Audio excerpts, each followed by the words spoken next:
रिलायंस ने अपना quarter four result का अनाउंसमेंट कर दिया है। तो चलिए देखते हैं रिजल्ट कैसा है।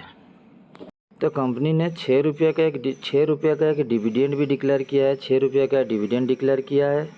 उसके अलावा चलिए देखते हैं इनकम कैसा है ना। इनकम देखें तो ऑल फिगर्स इन करोड़ में है। तो टोटल इनकम देखें 269,478 करोड़ का पिछले साल के क्वार्टर में था।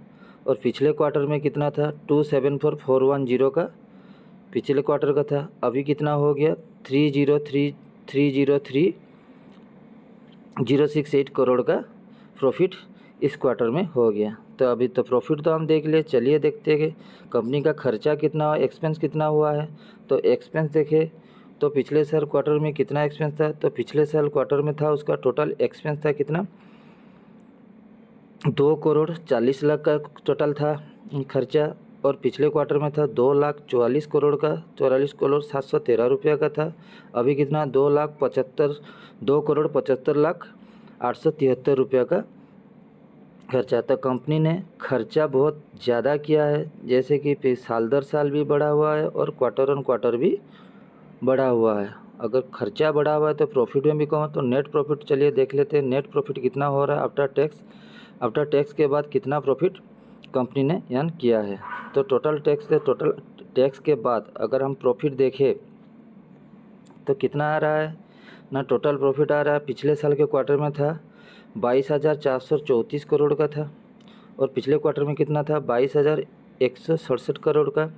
और अभी कितना हो गया 20,616 करोड़ का।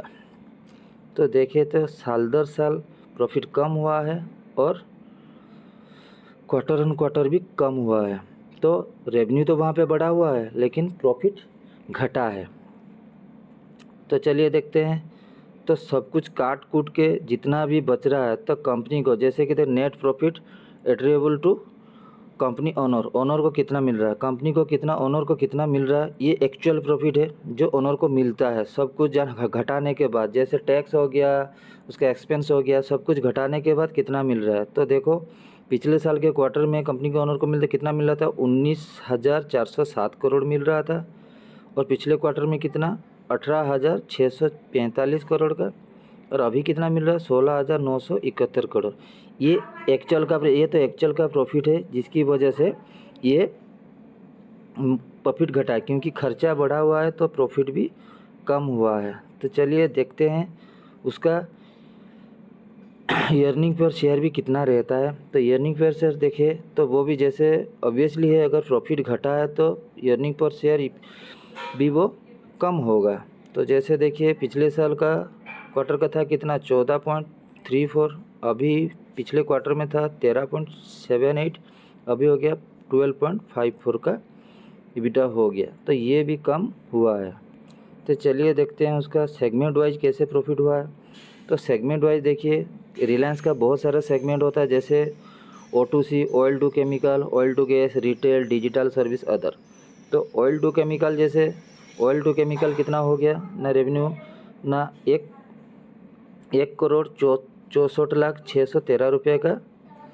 OTC में पिछले साल के क्वार्टर में, इस क्वार्टर में 16,295 रुपये। और अभी के क्वार्टर में 101,84,94,4 रुपीज़ का प्रॉफिट हो किसमें O2C में। और ऑयल एंड गैस में वैसे देखें तो 6,440, 5,833, 5,867। तो जितना भी देखें यहाँ पे, जितना भी आप देख सकते हो यहाँ पे, जितना भी बिजनेस है उसका, रिटेल बिजनेस हो चाहे जितना भी बिजनेस, सब में प्रॉफिट बढ़ा हुआ है। तो बिजनेस तो अच्छा किया है लेकिन कंपनी ने खर्चा बहुत ज़्यादा कर लिया है, इसी वजह से प्रॉफिट में गिरावट आ रहा है।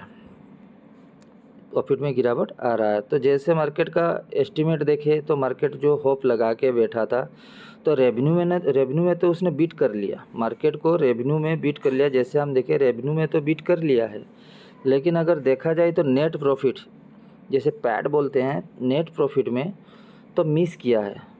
तो मार्केट को जैसे एक्सपेक्ट था उस हिसाब से तो रिजल्ट नहीं आया है, मज़ेदार रिजल्ट नहीं है, रिजल्ट कमज़ोर रिजल्ट है। तो ये रिजल्ट किसी को अच्छा भी लग सकता है, किसी को ख़राब भी लग सकता है। तो सबका देखने का नज़रिया कुछ अलग अलग है। तो तो मेरे तरफ से मैं अगर इसको देखूं, तो मैं अगर इसको बोलूं तो रिज़ल्ट के हिसाब से तो ये रिज़ल्ट मुझे अच्छा नहीं लग रहा है, क्योंकि मार्केट थोड़ा ज़्यादा एक्सपेक्ट कर रहा था, तो उसके हिसाब से ये बहुत इतना अच्छा रिज़ल्ट नहीं आया है। ठीक है, आप लोगों को ये रिज़ल्ट कैसा लगा? आप लोगों के व्यू के हिसाब से कमेंट में बताइए, अच्छा लग रहा है या ख़राब लग रहा है, तो आपका रिज़ल्ट कैसा है तो आप बता सकते हो। तो मेरे ये से तो मार्केट में रिलायंस का जो रिज़ल्ट है उसमें गिरावट का ही सिनेरियो मुझे दिख रहा है। तो चलिए, मार्केट कैसे रिएक्ट करता है वो तो मंडे को पता चलेगा। तो मार्केट कैसे रिएक्ट करता है मंडे को तो हम देख ही लेंगे।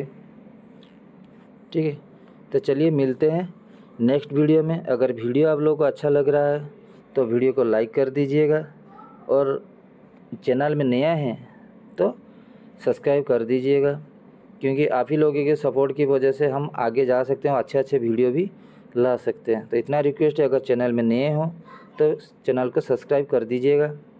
मिलते हैं अगले वीडियो में।